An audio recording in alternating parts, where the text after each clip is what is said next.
L'amour d'Israël, un véritable don de soi du Rav Shalom Aroush.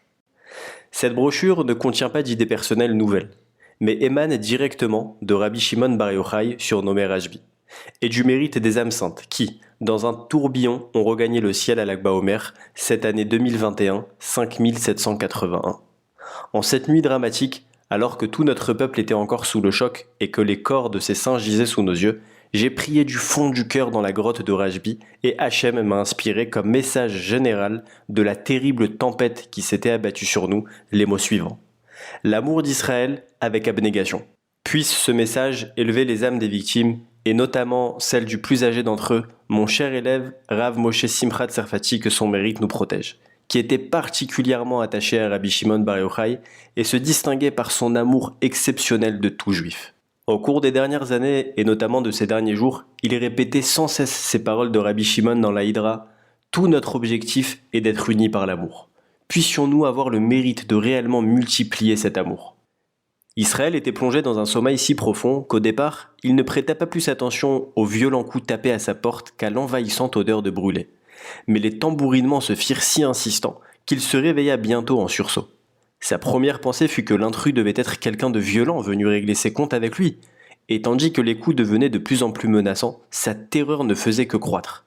Mais il fut détrompé quelques secondes plus tard, quand les gonds de la porte explosèrent brutalement. Sur le seuil se tenait, armé d'une hache, son meilleur ami Shimon. « Ah, Shimon, c'est toi !» lâcha-t-il dans un soupir soulagé. « Tu m'as fait peur. J'ai cru que c'était quelqu'un qui m'en voulait.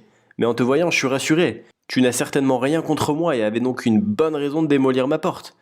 Mais prépare-toi donc un café pendant que je retourne dormir. » Sur ces mots, Shimon empoigna son ami et se mit à le secouer sans ménagement. « Que t'arrive-t-il, Israël? Tu ne sens pas l'odeur de brûlé? Je suis pas venu casser ta porte pour rien, mais pour te sauver, vite! Tu dois sortir avant qu'il ne soit trop tard. » Rabbi Nachman affirme que quand Hachem voit un homme s'égarer, s'engager dans une mauvaise voie, il lui envoie au départ des allusions légères. Si celles-ci sont sans effet ou que, pour être plus exact, l'homme les ignore, alors Hachem a besoin de l'appeler explicitement.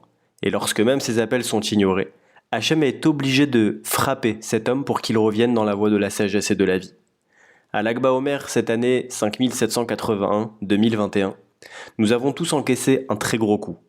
Mais ce mot est loin de retranscrire la réalité de la douloureuse catastrophe qui s'est abattue sur nous et du vide béant qu'elle a laissé pour nous. En ce jour saint, en ce lieu saint, au summum de la joie, au comble de la ferveur, en cette veille de Shabbat, à Chatzot à minuit, face à l'entrée de la grotte, c'est pour ainsi dire dans les bras du géant Rabbi Shimon Bar Yochai, le tzaddik, le juste, capable d'acquitter le monde entier du jugement et dont la Torah nous protège, que ces 45 saints sont montés au ciel dans un tourbillon. Exactement semblable au fils d'Aaron qui, le jour où la Shrina, présence divine, descendit pour reposer sur le Mishkan, le tabernacle, rendirent l'âme en s'y attachant, tandis qu'un feu s'élança de devant l'Éternel. À Méron, au moment de l'allumage, alors que s'élevait le grand feu de Rabbi Shimon Bar Yochai, embrasant de joie les cœurs, s'élevaient vers le ciel les meilleurs des meilleurs, 45 de nos frères de tout milieu et origine. Et de même qu'à l'heure de l'inauguration du tabernacle, tout le peuple d'Israël était en pleine réjouissance à l'extérieur. À cette vue, tout le peuple jeta des cris de joie, tandis que les fils d'Aaron étaient brûlés. Au mont Méron, alors que des milliers de Juifs dansaient, leurs chers frères gisaient au sol, luttant pour respirer. À l'heure où des foules de Juifs déversaient leur cœur en prière, leurs frères tombaient et étaient écrasés. Une catastrophe inconcevable, une réalité qui nous dépasse. Nous savons que ces saints représentaient en quelque sorte les élus de notre peuple, sacrifice de la collectivité. Rabbi Shimon Bar Yochai nous a pris ces saints pour les garder près de lui. Or, nous savons qu'Hachem est juste et droit, et n'avons pas de questions sur lui, pas plus que nous n'en avons sur Rabbi Shimon.